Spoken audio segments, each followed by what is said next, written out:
बिस्मिल्लाहिर्रहमानिर्रहीम, अस्सलाम वालेकुम। मैं हूं आपका होस्ट चौधरी इरफान ज़हीर और आपको स्पोर्ट्स ऑन में वेलकम कहता हूं। And you are watching world cup special transmission. बड़े एक्साइटिंग ज़बरदस्त मैचेस जारी हैं और प्रॉब्ली थर्ड से प्ले ऑफ का भी मरहले का आगाज़ हो जाएगा। इस पर डिस्कशन बड़ी हम डिटेल करेंगे। हमारे साथ एज यूजुअल मौजूद हैं अज़हर बाजवा साहब। अस्सलाम वालेकुम। थैंक्स फॉर जॉइनिंग अस दी। और बड़े 3 दिन के बाद मुलाकात हो रही है। Ever green ever fresh. बहुत मेहरबानी, शुक्रिया, थैंक यू। और उनके साथ दे रहे हैं शेरर राइट्स। कैसे हैं जी सर? ठीक ठाक है आप? यहाँ बिल्कुल ठीक ठाक। चला जी, मेरा ख्याल है मैचेस में काफ़ी बिजी हैं और लग रहा है कि आपकी एक्साइटमेंट का लेवल भी काफ़ी हाई है। बिल्कुल ठीक है। डिस्कशन का आगाज़ करते हैं जी। पहले जो भी मैच हुआ इससे प्रोसीड करते हैं। कनाडा वर्सेस मोरक्को, अच्छा मैच हुआ, कांटेदार हुआ। एक दोस्त का मुकाबला रहा, 2-1 से मोरक्को ने अपने नाम किया। रैंकिंग में भी हमने देखा कि वो 22nd पे स्टैंड करते हैं, वो 41 पे हैं। कनाडा की अगर हम समराइज़ करें परफॉर्मेंस तो बिट्स एंड पीसेस में अच्छी आई। कभी 5 मिनट अच्छा खेलते हैं, कभी 10 मिनट खेलते हैं, बट एक पूरी ओवरऑल अगर परफॉर्मेंस देखी जाए, जिसे कॉम्पैक्ट परफॉर्मेंस कहना चाहिए, शायद यही चीज़ उनकी लैक की पूरे वर्ल्ड कप के अंदर। कैसे देखते हैं आप match? Hats off to Morocco. Of all the African teams Morocco सबसे बेहतर खेली है। बिल्कुल। आप जब ग्रुप देखते हैं, ग्रुप एफ को, उसमें जब हम शुरू में हमने एक्सपेक्ट किया इसमें मोरक्को है, क्रोएशिया है, बेल्जियम है, कनाडा है। बेल्जियम और क्रोएशिया के होते हुए ग्रुप टॉप कर लेना, ये मोरक्को की बहुत बड़ी अचीवमेंट है and that is totally well deserved. ऐसा नहीं कह सकते कि वो लकी रहे या कोई किस्मत ने साथ दिया। उन्होंने बहुत अच्छी फुटबॉल खेली, हर मैच में उन्होंने जान मारी। किसी भी ओपोनेंट से वो इंटिमिडेट नहीं हुए, अपनी फ़ुटबॉल खेली। बेल्जियम जैसी ज़बरदस्त टीम को उन्होंने 2-0 हराया। फिर क्रोएशिया जैसी एक टाई टीम के खिलाफ उन्होंने एक अच्छा ड्रॉ निकाला। आज फिर कनाडा के खिलाफ they outplayed Canada and were the well deserved winners. बिल्कुल ऐसा ही है। अच्छा, मोरक्को को आपने हमेशा रैंक किया कि अब बड़ी अच्छी टी साइड है और अच्छा परफॉर्म कर रही है, और हम देख रहे हैं कि इनका मोमेंटम भी एक टीम का बनता चला जा रहा है। और हर जितनी भी स्पोर्ट्स हम दुनिया में देखते हैं, मोमेंटम सबसे ज़्यादा इंपॉर्टेंट होता है कि आपके एक पीक पकड़ते हो आप। तो मोरक्को भी उसी तरह हमें नज़र आ रहा है कि बेहतर जा रहा है। आज हम देखें तो शॉट्स एंड टारगेट का भी इतना कोई ज़्यादा डिफरेंस था नहीं, 5-6 का था। पोजेशन भी मोरक्को के पास ज़्यादा थी, बट जो एक हमेशा आपने भी बात की, बड़ी टीम जो है, ए टीयर की टीम, उसके अंदर डिफेंस यही होता है दूसरी टीम से कि वो कहीं फिनिशिंग लाइन जो है उसको बूर करती है और वो जाके एग्जीक्यूशन ऑफ गोल है उधर बेहतर रहते हैं। कैसे देखते हैं आप इनकी परफॉर्मेंस को? मोरक्को जो है वो बड़ी फियरलेस हमने उनको देखा खेलते हुए। क्रोएशिया एक बहुत ही अच्छी मिडफील्ड टीम है, उनके साथ उन्होंने उनको खेलने नहीं दिया, उनको थ्रू बॉल्स नहीं करने दी, जिसकी वजह से क्रोएशिया गोल करती है। उसके बाद पहला मैच जो है वो ड्रॉ करने के बाद जिस तरीके की परफॉर्मेंस उन्होंने बेहतर से बेहतर तक करते हुए दिखाई है, इवन दो कनाडा ने आज उनको अच्छा टाकरा दिया। कनाडा वो playing for pride today. Canada जो है वो ग्रुप से बाहर जा चुके हैं, तो वो उनका था कि हम एक अच्छे नोट पे जाएं। मोरक्को को एक्चुअली में सिर्फ यहाँ पे एक फॉर मोर और लेस एक ड्रॉ चाहिए था टू क्वालिफाई, डिपेंडिंग अपॉन के उनके बाकी जो मैचेस हैं वो बाकी दूसरा मैच कैसा होता है। लेकिन सबसे पहले तो उनको एक लाइफलाइन मिल गई फ़ौरन ही 5-4 मिनट के अंदर, जब एक फंबल हुआ कनाडा की तरफ से, उनके गोलकीपर की तरफ से, तो दे वर 1 अप और they had 1 leg in the door. और उसके बाद जो है वो जो सेकंड गोल है उनका, वो भी बहुत ही अच्छा फियरलेस गोल था। तो I think they played really well. उन्होंने शुरू में ही अपने they wanted to take control of the match and they did that. तो कनाडा जो है वो जब उन्होंने गोल जो है वो वापस कर लिया हाफ से पहले ही, तो उन्होंने अच्छा गेम खेली, लेकिन I think Morocco deserve to be here. अच्छा, एक और मुझे आपका पॉइंट इस पे चाहिए कि थोड़ा सा हमें लगा कि मोरक्को आज रिजर्व होकर खेल रहे थे, यानी कि बहुत ज़्यादा अटैक भी नहीं किया उन्होंने, वो कहीं कंजर्वेटिव अप्रोच नज़र आई। वो इसके पीछे यही रीज़न थी कि कहीं आपको पता होता है कि जब आप ज़्यादा अटैक की तरफ जाते हो तो देयर इज़ अ पॉसिबिलिटी कि ओपोनेंट जो है वो उसके लिए भी आप एक्सपोज हो जाते हो ना, अपनी विंडो ओपन करते हो। तो ये 2-3 मुझे चीज़ें नज़र आ रही हैं। एक तो जब उन्हें इनिशियली लीड मिल गई, आप देखेंगे एक दोनों गोल्स गोलकीपर मिस्टेक थी, मैं इसको कहूँगा। पहले गोल में गोलकीपर को आगे नहीं आना चाहिए था, आगे आया भी था तो उसको दूर किक मारनी चाहिए थी, लंबी किक मारनी चाहिए थी, ये उसकी तरफ से मिस्टेक हुई। जो दूसरा गोल है वो भी गोलकीपर नियर पोस्ट पे बीट हुआ अपनी। जो अच्छे गोलकीपर से आप एक्सपेक्ट नहीं करते कि वो नियर पोस्ट पे, अच्छी शॉट थी, पास भी अच्छा था और उसने बड़ी तेज शॉट ली, लेकिन एक अच्छा गोलकीपर नियर पोस्ट पे बीट नहीं होता। तो जो दोनों गोल्स थे वो गोलकीपर मिस्टेक थी। डिस्पाइट दैट मैं इसमें थोड़ा सा डिसएग्री करूंगा मैं, क्योंकि आई थिंक गोल कह सकते हैं नियर शॉट है, लेकिन but it was a world class finish. उसने ऊपर से उसके थ्रू बॉल आई है, over the shoulder through ball जो है उसको कंट्रोल करना और उसके बाद जो है वो उसको क्रॉस द गोल शॉट मारना बहुत मुश्किल काम है। तो आई थिंक अन-नसीरी ने बड़ा अच्छा गोल किया। कोई फॉर्मेशन मेरे का ख्याल पॉइंट, में- फॉर्मेशन के लिहाज से कोई आप कहना चाहें कि आज कोई डिफरेंट फॉर्मेशन से आई या सेम जो उनकी लगता है? रूटीन फॉर्मेशन है उसी तरह खेले। बज़ाहिर अच्छी शॉट थी, लेकिन at this level, at international world cup level, आप एक्सपेक्ट करते हो कि गोलकीपर जो है वो अपने नियर पोस्ट फॉर्मेशन भी हम दिखाई जा रही है जिस तरह आप बता रहे हो, उसी फॉर्मेशन के साथ है ये, और वही 4-3-3 के साथ हुआ है। जो रूटीन में इनकी फॉर्मेशन है वही खेली। मोरक्को 4-3-3 खेलते हैं, हमें पता है। कनाडा 3-4-3 खेले, हालांकि कनाडा का जो मेन प्लेयर है वो डेविस, वो आज इंजर्ड थे। जी। हम यहाँ पे ना थोड़ी सी बात कर लेते हैं मोरक्को के कुछ स्टार प्लेयर्स की। आई थिंक बुफॉल ने बड़ा अच्छा टूर्नामेंट किया है, कुछ सरप्राइजिंग था मुझे, क्योंकि इनके जो मेन स्टार्स हैं वो राइट साइड पे जियख खेलता है और हकीमी है जो चेल्सी और दोनों नहीं PSG से खेलता है। एक PSG और एक चेल्सी से खेलता जी। है। बट आई थिंक बुफॉल ने, हकीमी ने और जियख ने बहुत अच्छा परफॉर्म किया थ्रू आउट द मैचेस, जी। एंड वो उसकी बेसिस बने हैं कि ये अभी मोरक्को जो है वो इट्स गोइंग थ्रू। आप वाली बात जो आपने पहले राइटली पॉइंट आउट किया, मोरक्को आज थोड़ा रिजर्व रहे। एक तो उन्हें 2 गोल की जब मिल गए, दूसरा जब इस तरह की सिचुएशन होती है कि एक मोरक्को जैसी टीम के लिए राउंड ऑफ 16 की क्वालिफिकेशन की सिचुएशन बन रही है, ग्रुप टॉप करने की सिचुएशन बन रही है, और उस ग्रुप में जिसमें बेल्जियम और क्रोएशिया भी है, थोड़ी नर्व्स क्रीप इन हो जाती हैं। जी। उस टाइम पे कोशिश होती है कि जो हमारे पास अपॉर्चुनिटी है या लीड है उसको हम वेस्ट ना करें और कोई मिस्टेक ना करें। तो इस लिहाज से उन्होंने जो उनको ज़रूरत ही नहीं थी कि बहुत ज़्यादा एग्रेसिव एक्सपेंसिव फुटबॉल खेले। वैसे भी जो दूसरे मैच में सिचुएशन बन रही थी, आज के मैच में सिर्फ उन्हें ड्रॉ चाहिए था क्वालिफाई करने के लिए। तो वो ये नहीं चाहते थे कोई ऐसा हम ब्लंडर करें या अटैकिंग करके जिससे हम पीछे एक्सपोज हो जाएं और कनाडा को मौका मिल जाए। जब उन्होंने 40th मिनट पे गोल कर लिया था ना कनाडा ने, तो आई थिंक उसके बाद they had to take a more conservative approach उनको, ताकि हमने अपनी जो लीड है उसको बरकरार रखना है, because we through we going. और 70th मिनट के ऊपर कनाडा का एक बड़ा करीबी चांस था जिस पे हम मैच से पहले बात कर रहे थे कि वो बस ऐसे लग रहा था गोल के अंदर से बॉल बाहर आई है, बट वो उन्होंने रूल नहीं किया गोल को, तो थोड़ी बहुत वो लाइन के ऊपर आई होगी। तो कनाडा वो very close to drawing it, but वो दूसरा मैच बड़ा एक्साइटिंग हो रहा था। मैं और इजहार दोनों साथ साथ मैच देख रहे थे, एंड साइड बाय साइड हमें नजर आ रहा था कि where the energy is going, हाँ, बिल्कुल ऐसे ही। एक और चीज जो मुझे नजर आई when we were seeing the match, no matches की एनर्जी में फर्क था। इवन दो बेल्जियम के लिए भी, अभी हम उस पर भी बात करेंगे, वो मस्ट विन मैच था, इनके लिए ड्रॉ करना था, but the kind of energy pace that you saw in this match was way more as compare to Belgium. और आई थिंक बेल्जियम ने इसी तरीके से ही खेला है तीनों मैचेस, और फिर हम बात करते हैं कि वो कैसे बल्कि उसकी स्टार्ट कर ही दिया आपने, तो उसी से कंटिन्यू करते हैं। क्रोएशिया भी बड़ी ज़बरदस्त साइड है और हम जानते हैं 12वें नंबर की रैंक टीम है, बट बेल्जियम अभी शो से पहले भी हम बात कर रहे हैं कि हमें वो स्पार्क या क्रिस्मा नज़र नहीं आया जो बेल्जियम से एसोसिएट होता है, कि जो नंबर 2nd रैंक की टीम होने की वजह से हम उन सबसे एक्सपेक्ट कर रहे थे।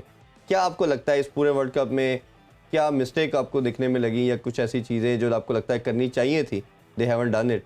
तो Belgium is an old squad, एक दो लोग अच्छे हैं उनके जो वो यंग प्लेयर्स हैं।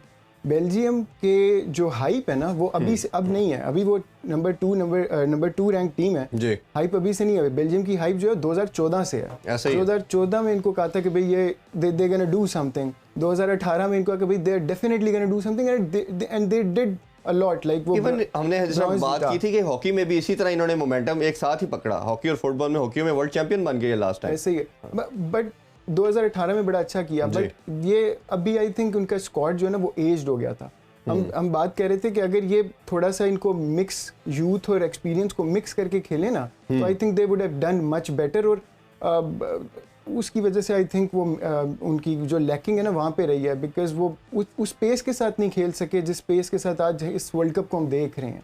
आपको भी भाई लगता है कि कहीं ना कहीं इनके अंदर वो जो किलिंग इंस्टिंक्ट होती है एक टीम के अंदर, जो जैसे ब्राज़ील में हमें नज़र आता है, स्पेन में नज़र आता है, फ्रांस में नज़र आता है, वो कहीं मिसिंग थी इनके पार्ट के अंदर, तो उसी वजह से लगा ये आज के मैच को देखें, बेल्जियम ने क्रोएशिया से नो डाउट बेहतर खेला, बेहतर चांसेस बनाए। लुकाकू ने काफ़ी चांसेस मिस किए जिन पे गोल हो सकता है। लोग लुकाकू को बहुत ज़्यादा क्रिटिसाइज़ किए रहेंगे कि उसने चांसेस मिस किए, लेकिन मैं समझता हूँ लुकाकू की मिस्टेक इतना उसका बुरी गेम नहीं थी। Important thing is that he got into good places to score. Eventually ये स्प्लिट सेकंड डिसीजंस होते हैं, माइक्रो सेकंड्स के डिसीजन होते हैं कि आपने कब हेड लेना है, कब वो आपने चेस्ट में लेना है या किक मारनी है, तो वो एग्जीक्यूट नहीं कर सका। बट क्रेडिट टू हिम के जब वो आया तो बेल्जियम ने सेकंड हाफ में चांसेस बनाए। अगर आप इस बात को एनालाइज करें कि हम क्यों बेल्जियम ने क्वालिफाई नहीं किया, तो आज का मैच नहीं जिस वजह से उन्होंने क्वालिफाई किया। बेल्जियम ने क्वालिफाई नहीं किया जो मोरक्को से 2-0 हारे हैं। मोरक्को से वो जो हारे हैं उसमें वो दैट इज द अंडर, आप एक्सपेक्ट करते हो क्रोएशिया टफ टीम है, वो उनसे आप शायद नहीं जीत पाते। बात है, सही है। उन्होंने बेल्जियम ने पहले मैच में कनाडा को हरा लिया, वो भी टैड बिट लकी रहे जो उसने डेविस ने पेनल्टी मिस की। तो जो मोरक्को से जो हारे हैं उसमें उन्हें एक मोरक्को ने अच्छा खेला उस मैच में, कोई शक नहीं, लेकिन अगर वो किसी तरह उस डिफीट को अवॉइड कर लेते, कम बैक कर लेते गोल खाने के बाद, या थोड़ा टाइट रहते बैक पे, तो वो अगर वो अपने कैंपेन को एनालाइज करेंगे तो वो ये सोचेंगे कि हमें मोरक्को से नहीं हारना चाहिए। आप कोई पॉइंट इसमें ऐड करना चाहें? उन्होंने शुरू में ही ना, आप देखें कि अब जब पहला, आई थिंक ओवरऑल अगर हम बेल्जियम को थोड़ा सा एनालाइज करें, मैच के ऊपर भी मैं आना चाहूँगा बाद में कि कैसे they could have just you know like gone through, they deserve not to गो।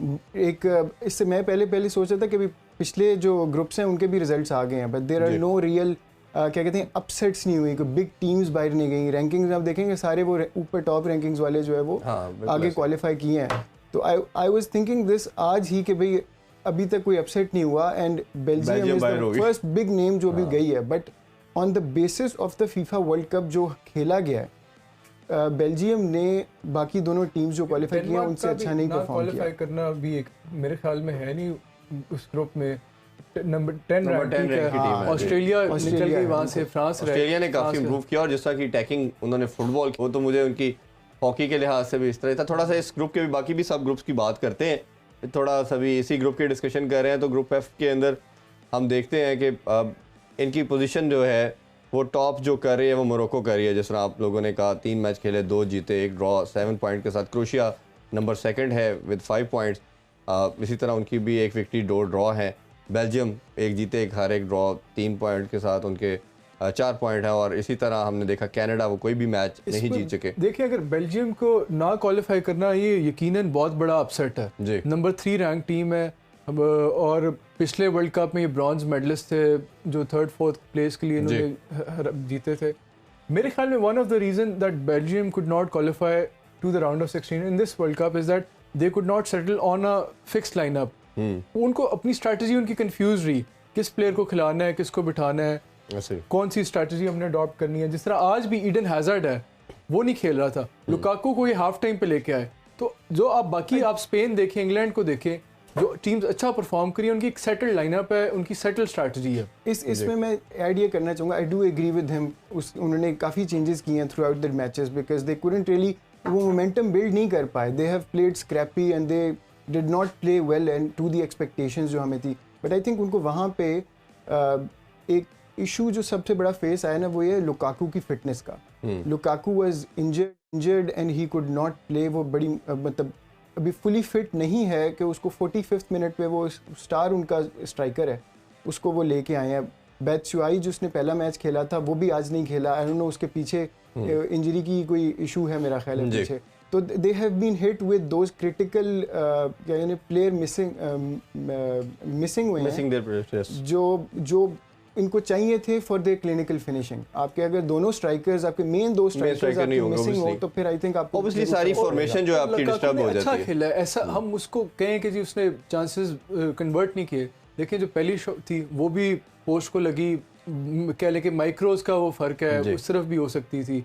जो दूसरा था जो हेड हुआ वो भी बड़ा उसने क्विकली एडजस्ट करके हेड किया तो थोड़ा सा ऊपर गया, तो ही गॉट इनटू गुड प्लेसेस। उसकी वजह से बेल्जियम को एक फोकल पॉइंट मिल गया था जिसके तहत वो जो उनको कन्वर्ट कर सकता था। But it was he was unlucky और he was not even fully 100% fit. तो मेरे ख्याल में उसने अच्छा खेला। डिस्ट्रॉट बहुत था। आई थिंक अगर आप लुकाकू को इस तरह के 100 चांसेस देना तो उनमें से वो 90-95 चांसेस कन्वर्ट कर लेगा। तो he is a very good. और ये भी कह सकते हैं it could be mayor bad day. अच्छा आगे 2 मैचेस को भी डिस्कस कर लेते हैं क्योंकि आगे काफ़ी चीज़ें हमें रैप अप करनी है। 2 मैच 12 बजे खेले के पहले हम पोलैंड वर्सेस अर्जेंटीना की बात करते हैं। अर्जेंटीना ने 2-0 से जीता। ऑल ओवर हमें अर्जेंटीना ही नज़र आया और जिस तरह मेसी आल्दो कन्वर्जन नहीं कर पाया बट उसकी रोल बड़ा इंपॉर्टेंट था। आप टीम को लेके चलने के लिहाज से देखें, पासिस के लिहाज से देखें, पूरा अपने फ्रंट जो अटैक था उनका एक जो कॉम्बिनेशन कॉम्बो बना होता है उसके लिहाज से कैसे देखते हैं परफॉर्मेंस को? एक तो पोलैंड खास तौर पे एक और पॉइंट इसमें आपसे, मतलब पहला मैच हारने के बाद सऊदीया के बाद बड़ा मोरल डाउन था और दोनों मैच जीतने उनके डू एंड डाई थे, तो बड़ा this is important what you expect from great sides. जी जो अच्छी साइड्स होती हैं वो एक पूर परफॉर्मेंस के बाद बाउंस बैक करते हैं और वही अर्जेंटीना ने किया। दूसरा मैच भी उन्होंने बड़ा अच्छा दूसरा मैच कह लें कि इतना अच्छा नहीं खेला, लेकिन जो उनकी मोमेंट्स ऑफ इंडिविजुअल ब्रिलियंस थी दो उनके तहत वो गोल निकाल जी। आज भी उन्होंने पोलैंड को बकायदा फेंटा लगाया है। जो ये 2-0 गोल लाइन है that does not do justice at all. मेरे ख्याल में तो इनको 4-5 5-0 तक बात जा सकती थी। काफी मिस भी हुए चांसेस, बहुत मुझे तो इवन ये लग रहा था कि एंड पे अर्जेंटीना वालों ने तरस खा लिया था पोलैंड पे कि इनको चलो ये भी यार क्वालिफाई कर गए, कोई मसला सही है। तो मेसी ने पेनल्टी मिस की हाँ, लेकिन ये और आज अगर आज ऐसा होता कि अर्जेंटीना नहीं हरा पाता तो फिर दोबारा इस पे मेसी पे सारा तनकीद का मेरा ख्याल है उसका जो फिर एंड होना था वर्ल्ड कप का वो बड़े बुरे नोट पे होना था, शायद उसकी बड़ी एक बैड मेमोरी रहती। आप कोई पॉइंट ऐड करना चाह रहे मैं ये इसी से एग्री करूंगा। आज वो दे केम टू फॉर्म राइट बिल्कुल राइट टाइम पे फॉर्म में आए हैं, पहले के बाद सेकंड के बाद थर्ड, एंड आज वो बहुत इंटेंट के साथ आए। It was a must win match and you could see the free flowing South American football. उन्होंने पहली मैं हाफ के अंदर मैं 12-13 शॉट्स जो हैं वो कर चुके थे। ऐसे ही टोटल उनकी 23 शॉट्स हैं, बहुत ह्यूज डिफरेंस है, 23 शॉट है उनकी 12 है उनकी 0 है। और आई थिंक उन्होंने सेकंड हाफ की उनकी जो परफॉर्मेंस थी वो is actually better than the first half performance. उनको जब 39th मिनट पे पेनल्टी मिली एंड एवरीवन इज एक्सपेक्टिंग कि भाई मेसी तो कन्वर्ट करेगा ना, like we got this now, we got this covered. उसने जब नहीं किया तो I think that motivated the team to come together. अब he would be distraught, Lionel Messi is still a human. वो जब उसने मेसी गोल नहीं किया तो you could see the frustration on his face कि यार मतलब I let my team down.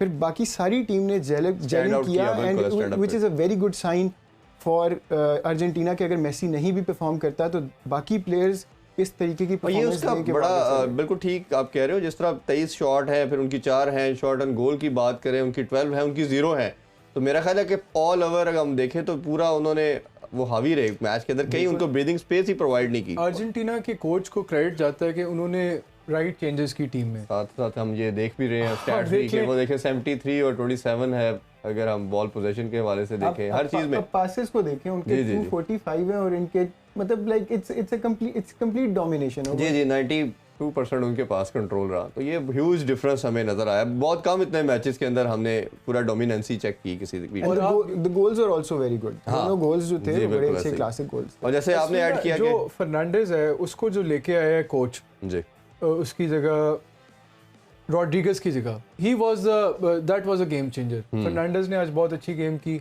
उसने एक तो असिस्ट प्रोवाइड की दूसरे गोल के लिए और उसने ओवरऑल बड़ा मिडफील्ड को डोमिनेट किया और फ्लुएंसी लेके आए गेम के अंदर अर्जेंटीना के, जो कि पिछले मैचेस में मिसिंग थी जी। तो ये tactically he is a star in the making. Exactly बिल्कुल ऐसे ही है। और इसी तरह एक लास्ट मैच की बात करते हैं जो सबसे पहले खेला गया सऊदी अरेबिया और मैक्सिको का, उसमें भी हमने देखे तो बड़ी ठीक ठाक फेंटी लगाई गई। जो आपने कहा कि इस मैच में लगी, एक और मैच में भी लगी। मैक्सिको ने भी बिल्कुल पूरा कंट्रोल रखा, आखिरी मिनट के अंदर उन्होंने एक गोल किया सऊदिया ने, बट कहीं भी हमें नज़र नहीं आए।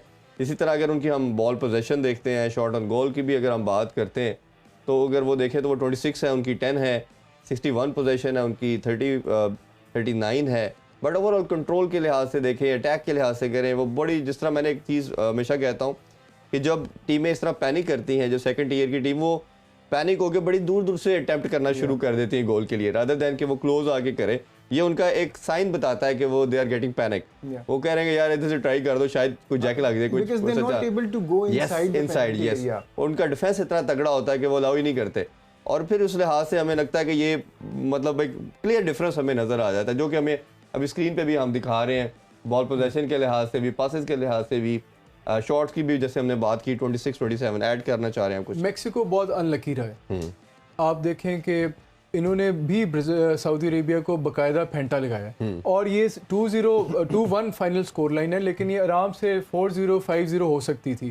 आप मैक्सिको के गोल्स देखें, पहला गोल बहुत प्यारा था, उसमें वो जो मॉन्टेज है वो आगे निकला है, मार्कर से उसने अपने आप को वेट किया, आके उसने बहुत प्यारा फ्लिक ऑन किया है। हाँ। हाँ। जिस पे अटैकर ने टैप इन कर दिया, वो बहुत प्यार। फिर दूसरा गोल फ्री किक, क्या कमाल फ्री किक। बहुत, तो मेरा ख्याल है इस वर्ल्ड कप की सबसे खूबसूरत गोल भी कहा भी गया, इवन कमेंटेटर ने भी ये कहा कि इस वर्ल्ड कप की आज तक सबसे खूबसूरत गोल भी कहा जा रहा है उसको। From 30 yards 30 yard circle. उसने किक में ना सिर्फ पेस थी, उसमें स्विंग थी, बेंड थी, प्लेसमेंट थी, Perfection बहुत थी। प्यारी परफेक्ट, बहुत कमाल उसकी बहुत फ्री किक खूबसूरत, जी। थी। और उसके बाद भी मेक्सिको ने इतने चांसेस बनाए और उसके राइट आफ्टर इट कुछ 4-5 मिनट के बाद उसने एक और किक लगाई, वो भी बहुत क्लोज दूसरे थी, साइड वो भी बाहर को लगी। गोलकीपर के लेफ्ट साइड पे, हाँ, देन राइट साइड पे, वो बहुत ही क्लोज था वो।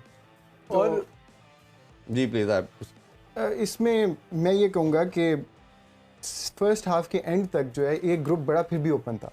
ये पूरा का पूरा ग्रुप जो है वो फॉर्म हुआ है सेकंड 45 मिनट्स के अंदर, जब उन्होंने भी गोल्स किए। उन्होंने सऊदी अरब के लिए, अगर ये मैच ही जीत जाता सऊदी अरब तो वो क्वालिफाई कर लेता, and that would have been an amazing achievement for them and for you know everybody जो उनको उनके सपोर्टर्स हैं। हाँ, ऑल इस्लामिक नेशन सब उनके साथ बैक कर रहे थे।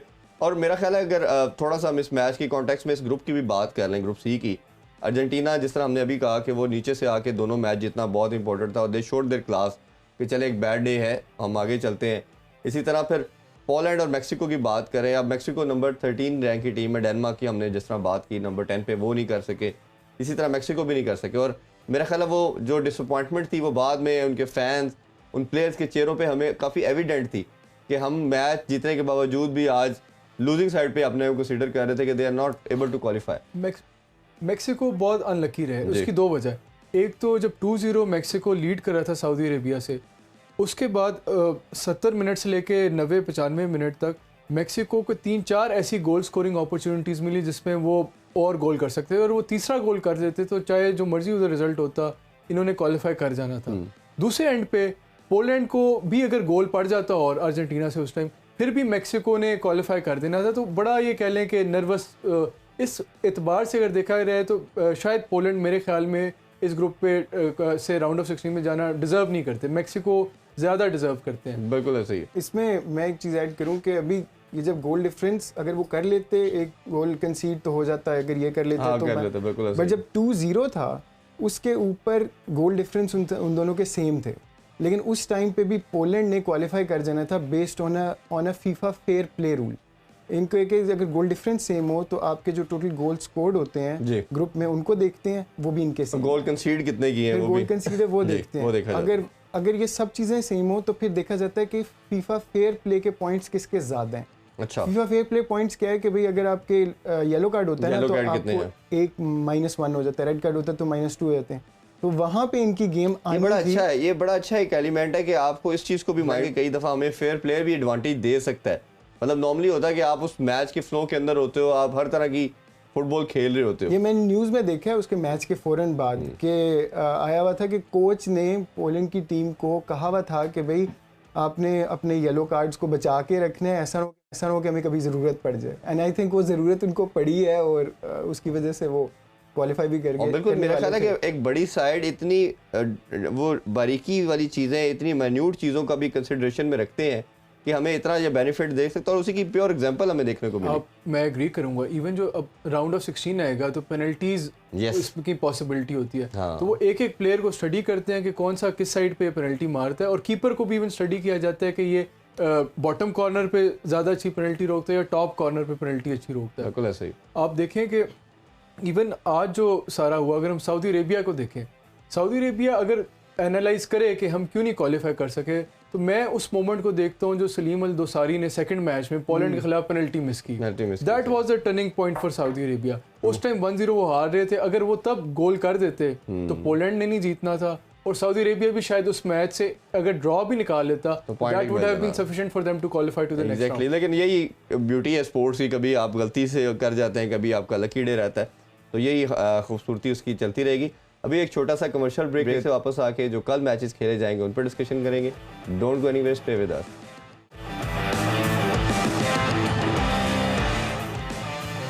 Once again welcome back in sports on. आज के मैच जो होंगे आगे उनके हवाले से बात करते हैं। 4 मैचेस ओबियसली खेले जाएंगे और डिस्कशन पहले हम कर लेते हैं जो थोड़ा लेट मैच होंगे, जो अभी कुछ देर के बाद होने वाले हैं, उन पर बाद में डिस्कशन करते हैं। पहले स्टार्ट करते हैं घाना वर्सेस यूरुग्वे। घाना को मैंने हमेशा देखा कि आपने कहा कि एक अच्छी साइड है, आल्दो के रैंकिंग में 61 नंबर पे स्टैंड करती, बट अच्छी फुटबॉल देखने को मिलती है। और यूरुग्वे भी 14 नंबर पे है, बट इनमें लगता है कि कहीं ना कहीं इनका बड़ा अच्छा मुकाबला होगा। इसको भी साथ अभी पॉइंट लेते हैं, साथ साथ हम पहले ग्रुप टेबल को देख लेते हैं कि कहाँ पे स्टैंड कर रही है। ये जो पॉइंट टेबल है, ग्रुप स्टैंडिंग देख लेते हैं। पुर्तगाल इनमें टॉप पे है जी 6 पॉइंट के साथ, दोनों मैचेस अपने जीत के। घाना 3 पॉइंट के साथ है, एक मैच जीते और एक हार चुके हैं। और फिर इसी तरह यूरुग्वे की बात करें तो एक वो ड्रॉ किया उन्होंने, एक वो हारे, इनका 1 पॉइंट है। तो एक तो इस ग्रुप स्टैंडिंग का बताइए, साउथ कोरिया का भी हम देख चुके हैं कि दे हैव 1 पॉइंट।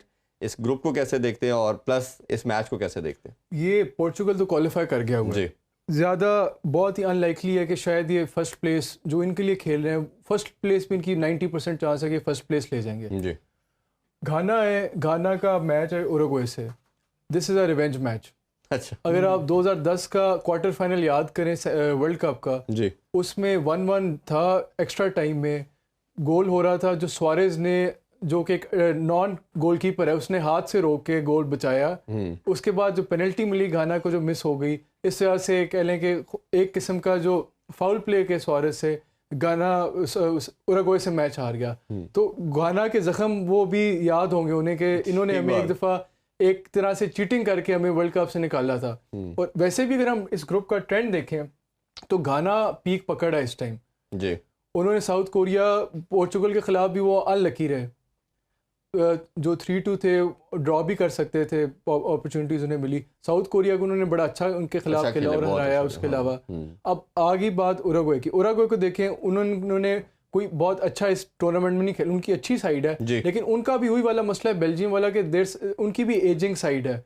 कावानी है, सुआरेज है, वो अपनी पीक पे नहीं रहे, और जो गोर्डन है जो उनका डिफेंडर है वो भी पीक पे नहीं रहे।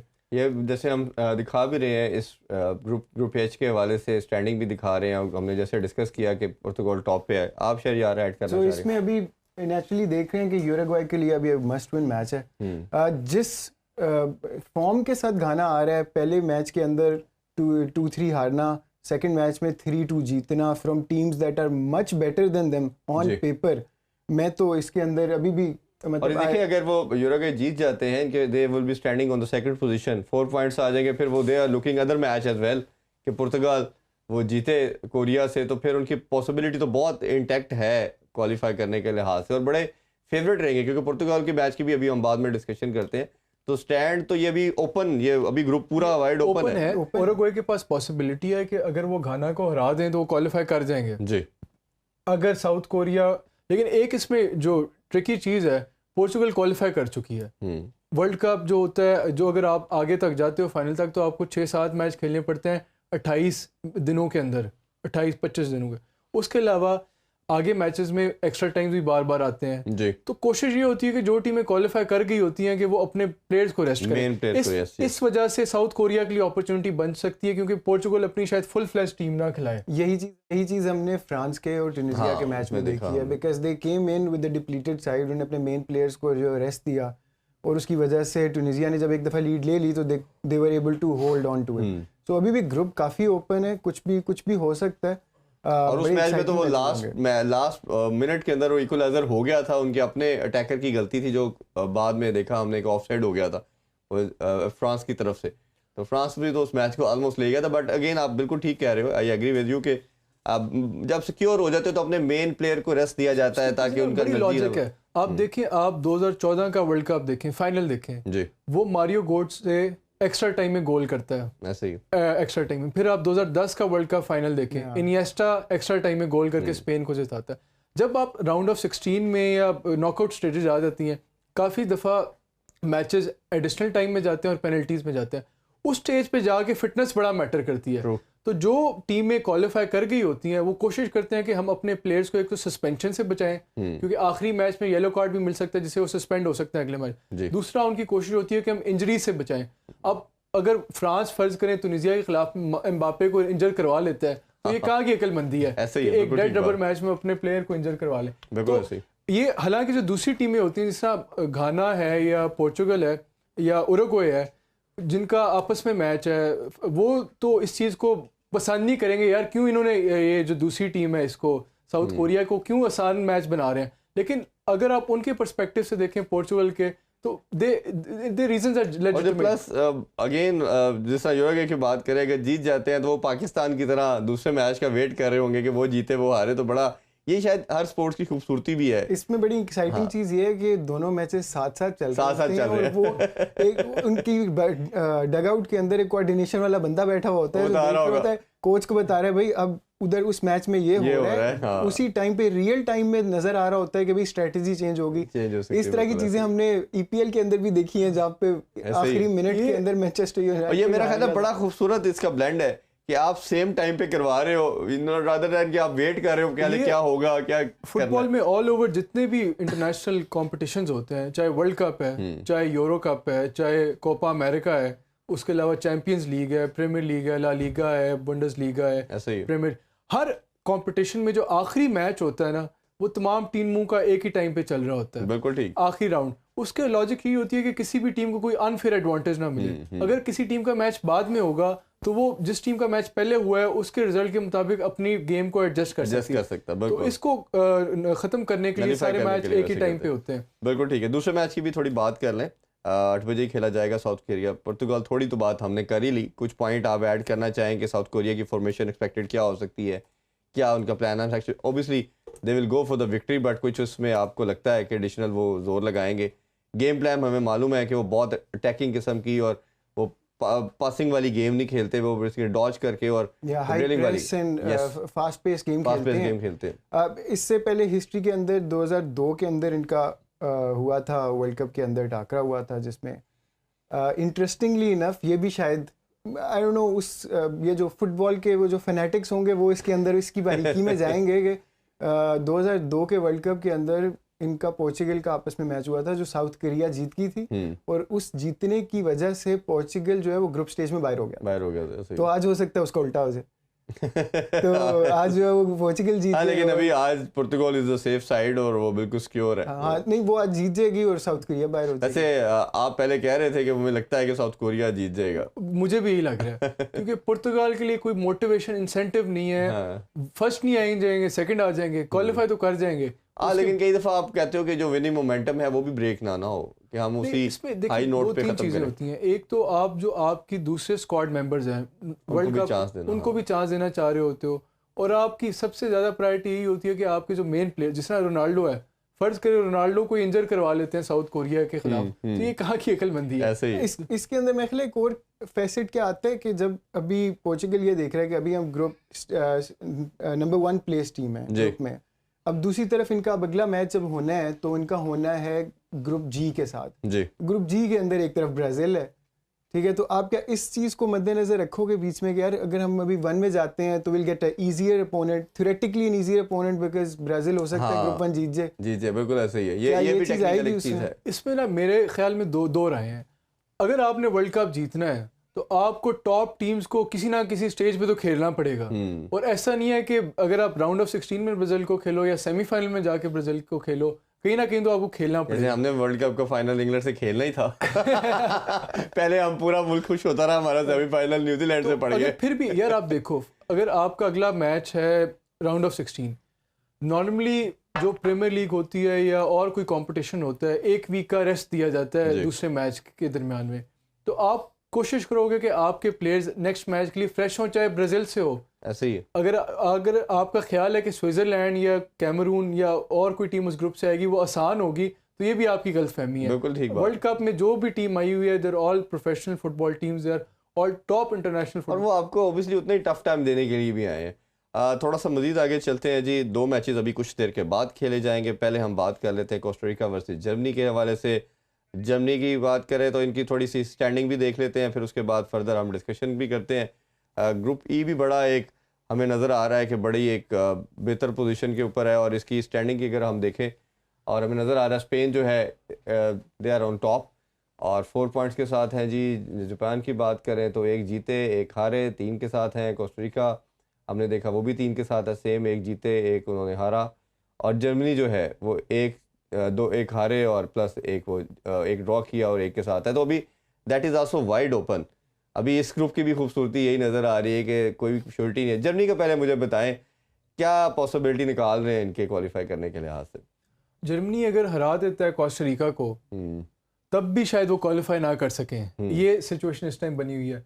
अगर फ़र्ज़ करें जर्मनी कोस्टा रिका को हरा देता है 1-0 एक गोल के डिफरेंस से, और स्पेन और जापान का ड्रॉ हो जाता है, फिर उनके फिर बड़ा कह लें कि वो फिर भी क्वालिफिकेशन जर्मनी की ऑन द लाइन वो नहीं सर्टेन नहीं होती जी, फिर शायद हेड टू हेड के ऊपर नहीं, वो फिर हेड टू हेड के ऊपर जाएगा ना। हाँ जी, दोनों के 4 पॉइंट्स होंगे, गोल डिफरेंस पे आ जाएगी चीज के दोनों के अगर ड्रॉ 1-0 के खेलते हराता है हैं। तो। हाँ, इसमें इस सूरत हाल में वो ड्रॉ गोल्स किसने ज्यादा किए, और वो जापान ने ज्यादा किए हुए हैं जर्मनी से। बट आज वो जीतने के साथ साथ माइंड में रखेंगे कहीं ना कहीं कि हमने बड़े मार्जिन से भी जीतना है, क्योंकि ओबियसली अगर वो बड़े मार्जिन से नहीं जीते ये पोजीशन भी आ सकती है, तो डू एंड डाई तो है ही है, उसके साथ उनकी दूसरी पोजीशन है। और एक और टेबल को देख रहा था कि 4-3-3-1 इससे ज्यादा ओपन ग्रुप जो है वो कोई भी नहीं एक और पॉसिबिलिटी भी है कि जर्मनी जापान को हरा ले और जापान स्पेन को हरा दे, फिर भी शायद जर्मनी कोस्टा रिका को हरा दे और जापान स्पेन को हरा दे, तो फिर भी शायद जर्मनी क्वालिफाई ना कर सके, क्योंकि स्पेन का तो गोल डिफरेंस बहुत अच्छा है और वो तो कभी भी कह लें कि जर्मनी इतने 8 गोल तो नहीं कर सकता। या उनका गोल डिफरेंस देखे ना, वो 7 पे जा रहा है, वो सबसे, और उनका जर्मनी का भी माइनस में है, कोस्टा रिका का भी माइनस इवन 6 के ऊपर है। तो मेरा ख्याल है कोस्टा रिका के पास एक ही ऑप्शन है, या तो वो ऑब्वियसली जीतना भी मुश्किल ही, जीतना ही उनके लिए ऑप्शन है, ड्रॉ करना भी शायद वो फेवरेबल ऑप्शन ना हो। कोस्टा रिका ने इस मैच में सबसे ज्यादा कम शॉट्स ऑन गोल किए हैं पूरे के पूरे जितनी टीम्स आई हैं, और जो ये जीते थे जापान से वो भी एक बहुत बड़ा फ्लूक था, क्योंकि जापान ने वो मैच भी जो है उनसे बहुत अच्छा खेला था। तो हम इवन तो थियोरेटिकली जो है ना वो अपना कर सकते हैं, लेकिन मैं नहीं देख रहा कि जर्मनी जो है ना वो हारेगी कोस्टा रिका से। और लेकिन जापान की वो एक अलग कहानी है। आई थिंक जापान के वाले में हम कुछ चीज़ें देख सकते हैं, क्योंकि जापान बड़ा प्रेस के साथ खेलता है, हाई एनर्जी के साथ खेलता है। स्पेन पासिंग गेम खेलते हैं, पोजीशन गेम खेलते हैं। तो आपको क्या लगता है, क्योंकि अभी दो के स्पेन हमें लग रहा है कि समहाउ किसी ना किसी सिनेरियो में सेफ है, बट क्या लगता है आपको, क्या गेम प्लान होगा, किस तरह के वो प्लान ऑफ एक्शन से उतरेंगे? स्पेन अपनी जो नॉर्मल रूटीन गेम है उसी पे फोकस करेंगे, उसी तरह वो अच्छा खेल रहे हैं, वर्ल्ड कप में फॉर्म भी ठीक है उनकी। जापान की कोशिश यही होगी कि high intensity high tempo game रखें, क्लोज डाउन तेज करें, उनको प्लेयर्स को इतना टाइम ना दें कि वो अपनी फ्लुएंसी पासिंग गेम कर सके। लाइनअप्स भी इनकी फाइनल हो गई हैं दोनों टीम की, अगर आप कहते हैं तो प्लीज एक्सपेक्टेड फॉर्मेशन बल्कि फाइनल हो चुकी है वो बताएं। जापान 3-4-3 से खेल रहा है, बिल्कुल ऐसे ही नॉर्मली यही होती है, ये इनकी फॉर्मेशन है। गोलकीपर इनके गोंडा है, जो 3 डिफेंडर हैं इटाकुरा, योशिडा, टानीगुची, जो 4 मिडफील्डर हैं इनके इटो, मोरिटा, टनाका, नागाटोमो, और 3 जो इनके अटैकर हैं कमाडा, मैडा, कुबो। ये इनकी जापान की टीम है। स्पेन वही team, Simon goalkeeper, 4-3-3, Balde, Torres, Rodri, Azpilicueta ये बैक पे है, पेड्री, बुस्केट्स, जावी ये मिडफील्ड में है, ओल्मो, मोराटा, विलियम्स ये अटैक पे है। तो यही स्ट्रैटेजी होगी। स्पेन फ्लुएंट फुटबॉल खेलने की कोशिश करेगी और कोशिश करेगी ग्रुप टॉप करे।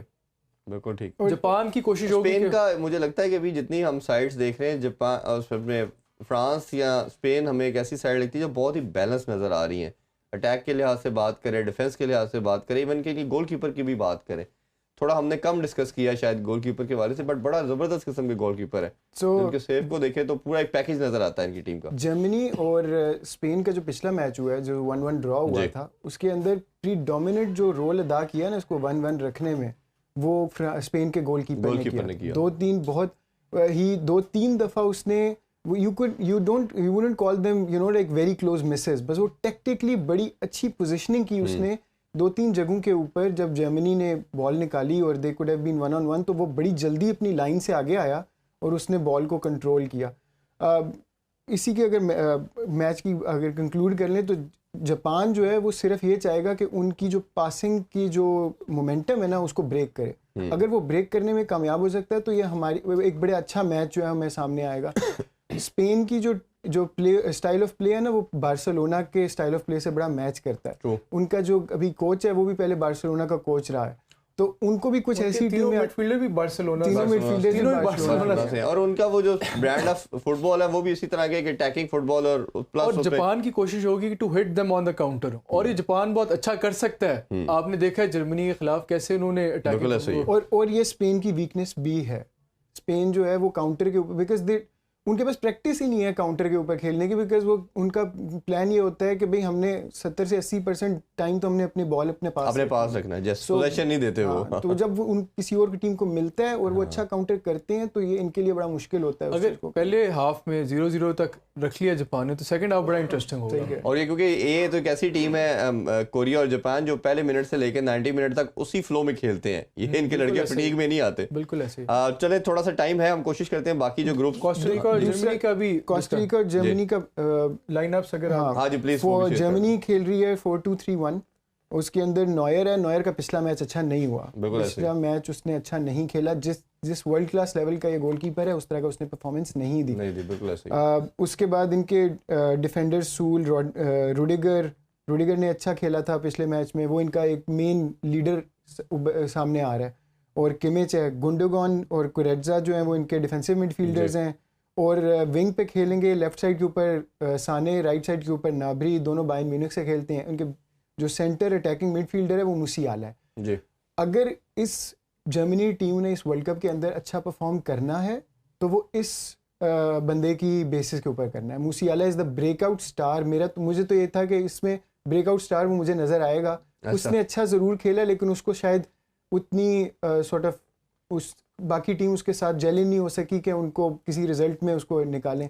न्यूयॉर्क की जैसे बात की, ये मेरा ख्याल है सबसे बड़े टाइम से टीम के साथ है और वैसे पास में इनकी अगर परफॉर्मेंस देखें तो बड़ी अच्छी गोलकीपिंग में दी, बट आप सही कह रहे हो इस दफ़ा हमें वो इनके अंदर स्पार्क नज़र नहीं आया। वो बिल्कुल उस तरीके की वो गोलकीपिंग नहीं कर सका। उसके अलावा अगर हम बात करते हैं इनके जो मुलर है, थॉमस मुलर के लिए जर्मन लैंग्वेज में एक स्पेसिफिक वर्ड यूज़ किया जाता है, उसका जो इंग्लिश ट्रांसलेशन है उसको कहते हैं स्पेस एक्सप्लॉइटर। अच्छा। ये ऐसा अटैकर है जो जहाँ इसको स्पेस मिलती है वो स्पेस निकालता है।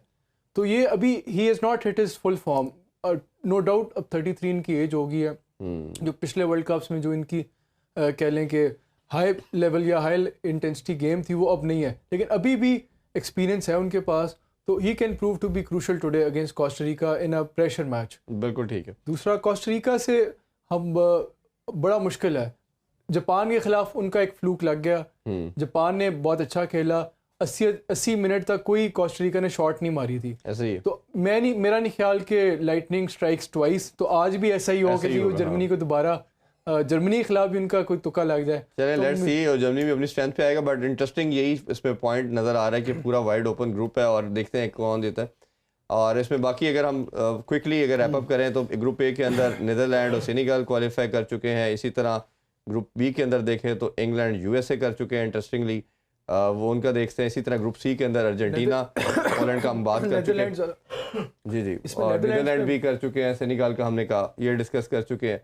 और क्योंकि हम क्विकली इसलिए कर रहे हैं क्योंकि time is about to end, तो इसमें स्पेन की और हमने जापान की वैसे बात कर दी, तो अभी कल हम कोशिश करेंगे मज़ीद मैचेस हो जाएंगे तो जो बाकी रिमेनिंग ग्रुप्स हैं उस पर भी डिटेल डिस्कशन करेंगे और फिर आगे फिर हम कंटिन्यू करके देखेंगे किसका मुकाबला आगे प्ले ऑफ में होने जा रहा है।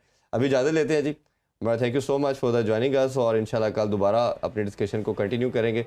नाज़रीन, आपने आज का शो देखा, अपना फीडबैक हमें ज़रूर प्रोवाइड करें, अपना बहुत सा ख्याल रखें। अल्लाह हाफिज़, पाकिस्तान जिंदाबाद।